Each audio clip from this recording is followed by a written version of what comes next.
Hi, it's me again with Corel Tips and Tricks. Normally, I make my interlocking rings where they actually, and I made them different colored, but see there's a gap between some of them.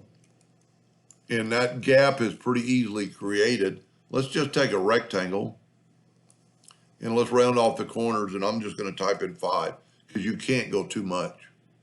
You could say 10 and it won't get any worse. I'm going to make it a 200-point line.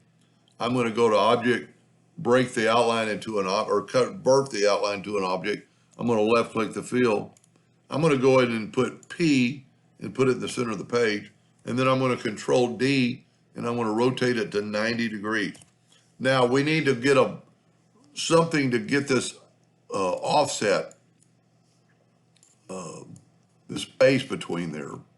And you could do it all 4 ways or not. What my suggestion is take the Smart Fill tool, doesn't matter what color, and nudge these out of the way. Now if we take them all and we left click, right click, go ahead and group them together, and then we could contour them all at one time because there's a group. We're going to contour the outside with square corners this time. Break the contour apart, but they'll still be together, and we can grab that outer contour and move it over.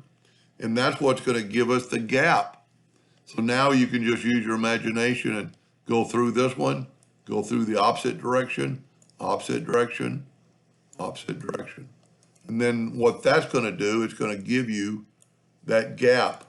So let's take the Smart Fill tool, fill it in, move it over, fill it in, move it over, in, move it over, in, move it over. Now this particular one, I have gaps on all 4 of them.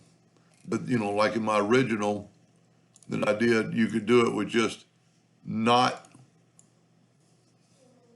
I'm having a little trouble here. I do have them all 4, but I don't have any broken up here.